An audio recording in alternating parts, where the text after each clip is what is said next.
Hi, this is Scott with 4D Tech. Today we are in a Chevy Tahoe. This video also covers the Suburban, and we're going to show you how to plug in and use our start-stop eliminator for this vehicle, which eliminates the need to press the off button every time you get in the vehicle. This covers the models and years listed in the description of the video and in the description of the product. Let's get started. To plug in the start-stop eliminator, we need to gain access to behind this switch pack here that has the start-stop button in it. First thing we need to do is just remove this lower trim panel down here on this one side of the dash, and this just unsnaps. You can hook underneath it with your hands and remove it. Then we need to remove the end cap of the dash here by prying out and releasing the clips.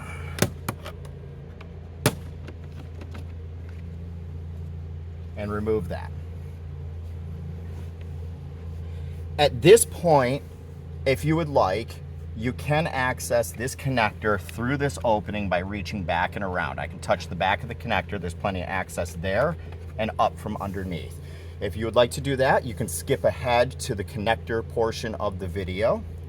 And then we're gonna go ahead and finish disassembling the dash for easier access to the back of there in case that's what you need to do. Next, we need to remove this small piece of trim here.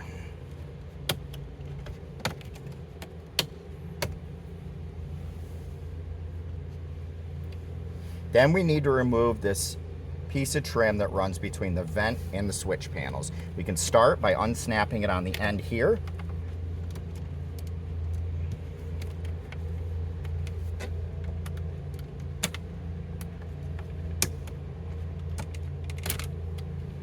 And our dash removal tool comes in handy for working our way across.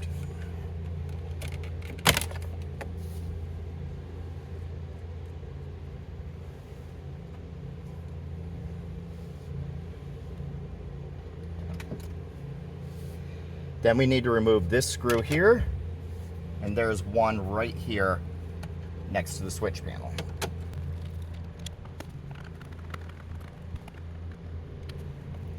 Now there's one more screw next to this vent that lands behind this instrument panel and the screen bracket coming across. To gain access to there, we will need to remove this trim panel that is all the way across the back of the screens, and we'll need to pull all the downward screws to get the screens loose and move them out of the way. First, we'll take our dash tool and get underneath this trim panel and just work our way across, releasing it.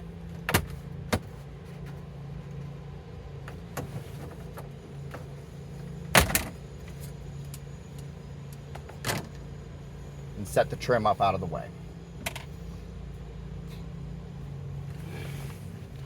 Then there are 4 screws that are holding this outer instrument cluster panel going down. There's 2 that are near the top, and there's 2 on the outsides here that are down in about the length of this entire screwdriver. So we'll need to take those 4 screws out.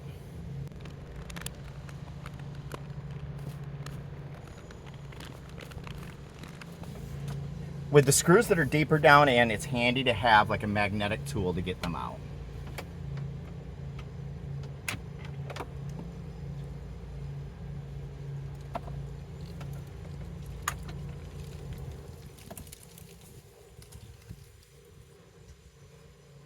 I'm going to simply set a cloth on the top of the steering column to rest the screen on. With those 4 screws out, we pull out on the outer screen and flip it down and set it out of the way. That will now expose 2 screws in this bracket right here and right here that go straight forward.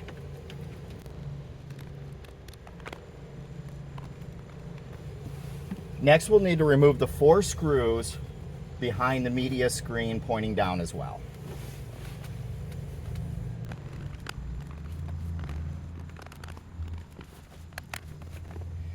Now all these screws are the same exact screw, so you don't have to worry about mixing them up.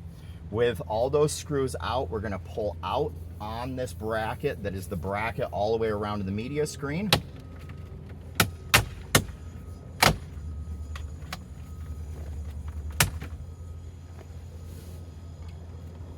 And once that's loose, we can lift up on this corner of the bracket, and there's a screw straight back, if you follow this vent, straight back here where my finger is, that we need to remove.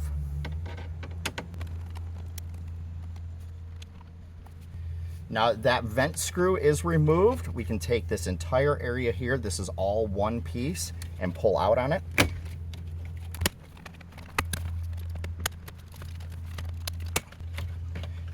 And now we have this panel loose, and we can flip it down to get to the back of the connector. To remove this connector and plug into the device, there is this little red retainer that will need to be slid out just a little bit to allow the black tab to push in. And when you push the black tab in, the green lever will fold and the connector will unplug. Then you'll take the device from 4D Tech. You'll want to make sure if it's not, these will ship with the lever in the closed position. So you need to open that lever up and make sure the lever is in the open position. Push the connector in until the lever moves. You might have to press kind of hard to get this to seat. And then use the lever to draw the connector the rest of the way in. And then at the other end here, we need to plug the factory connector into this end right here. Same thing, we push it in till the lever moves, and then draw the lever back to lock it in, and push the red locking tab back in. With the device plugged in, we'll now reassemble the dash. We'll take this panel, we'll need to tuck the start-stop eliminator in through this upper hole.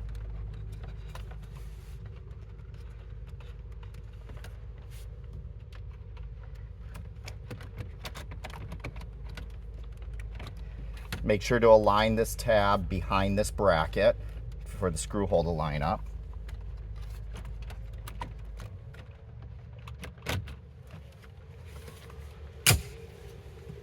And snap it back into place.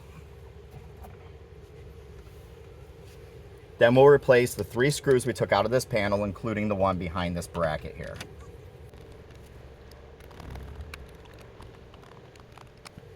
With those screws back in place, we'll snap this screen and bracket back in.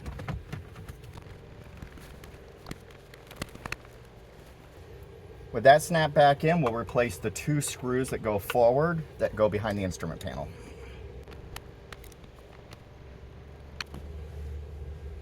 With those 2 screws in, we'll take this instrument panel, flip it back up, and it slides in, the tab slides straight in, and then snap it in. Next, we'll replace the 8 screws that we took out above here. There's 2 up top here, 2 up top here, 2 down further, and 2 down further that secure the screens. For the ones down further, you can use like the magnetic tool or something similar to lower them down in so you don't drop the screws in.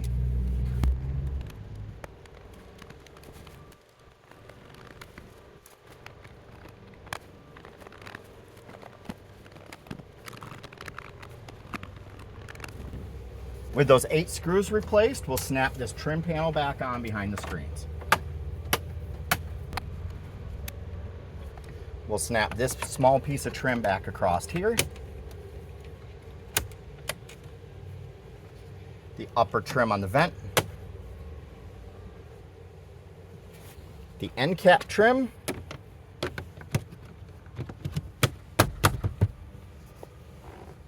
And finally, the piece of under dash trim.